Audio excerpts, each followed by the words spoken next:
Hey guys! Today is a special day because we're going to learn about cultural fine art around the world. But before we going to see many beautiful fine arts, we have to know the meaning of fine art first. Let's go.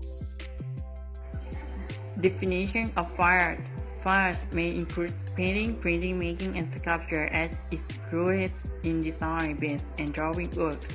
But today's definition of fine art is more than that. It now also covers photography, filmmaking, conceptual art in the various mediums.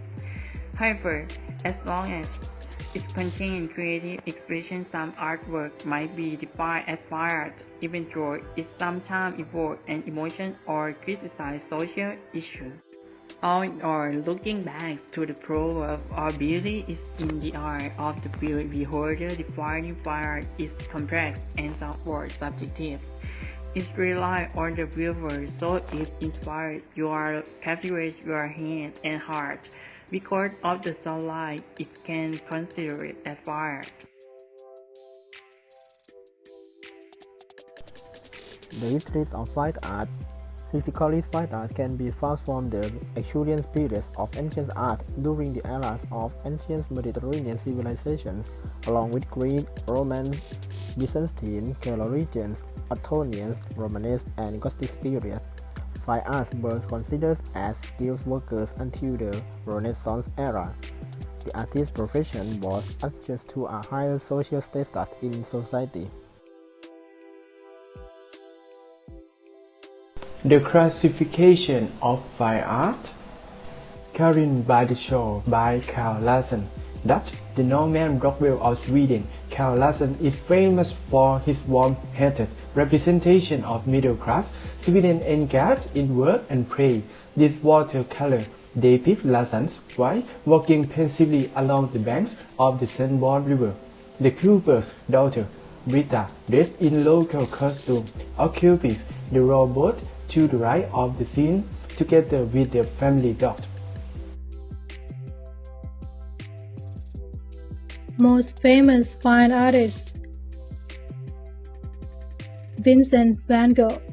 Van Gogh is known for being psychologically unstable, but his arts are among the most popular and most famous artists of all time. Van Gogh's technique of painting with fluid optics brushstroke, made up of vivid colors squeezed straight from the tube, would inspire subsequent generations of artists. Leonardo da Vinci. The original Renaissance man, Leonardo, is known as a genius not only for masterpieces such as the Mona Lisa, the Last Supper, and the Lady with an Ermine, but also his design of technologies such as aircraft, tanks, automobiles that were 500 years in the future.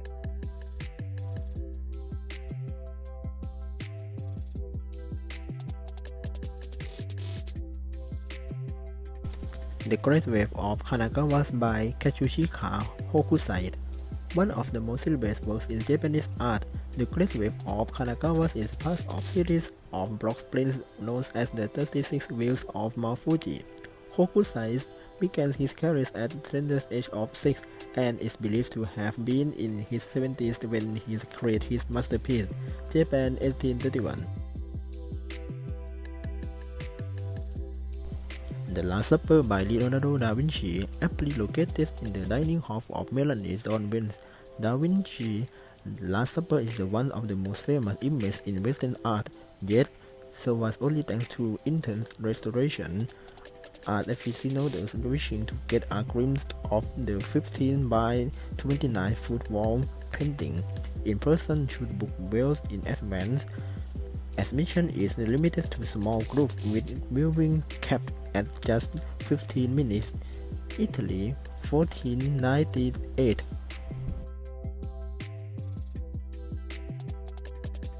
The Script by Edvard Munch.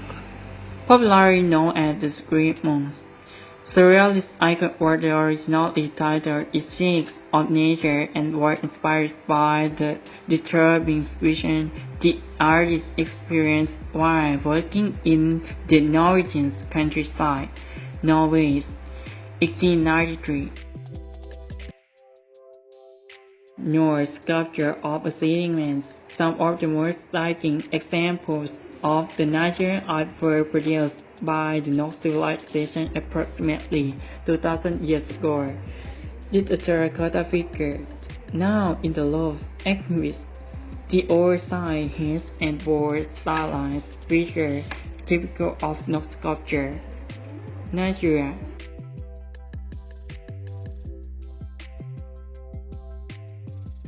Terracotta Army.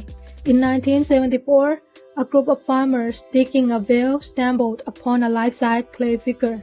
Subsequent archaeological excavation uncovered a cast from more than 8,000 individualized terracotta soldiers created to guard Queen Shi Huang, China's first emperor, in the afterlife.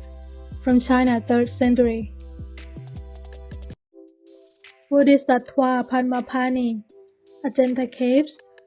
This iconic image of the Bodhisattva Padmapani, an incarnation embodying the patron of all Buddhas, is part of an elaborate series of paintings covering the walls of a cave complex in Maharashtra, a former Buddhist monastery. The Ajanta Caves are now a UNESCO World Heritage Site from India, 1st century. Carried by the Shore by Carl Larsson. Dubbed the Norman Rockwell of Sweden, Carl Larsson is famous for his warm-hearted representations of middle-class Swedes engaged in work and play. This watercolor depicts Larsson's wife walking passively along the bank of the Sunborn River. The cooper's daughter, Rita, dressed in local costume, occupies the rowboat to the right of the scene, together with the family dog. Two Men Contemplating the Moon by Caspar David Friedrich. A titan of German Romanticism, Caspar David Friedrich specializes in allegorical landscape populated by pensive yachts. Two Men Contemplating the Moon is a joint portrait of the artist and his friend and disciple. August Heinrich Friedrich painted the scene 3 times, twice during Heinrich's lifetime, and later this work executed after his death in 1824. Hi, my name is Sutipong Payuse, number 4. My name is Pidisakpanyu, number 14. My name is Thanapu Maniwong, number 71. And my name is Chitranuvila Lak, my number is 28.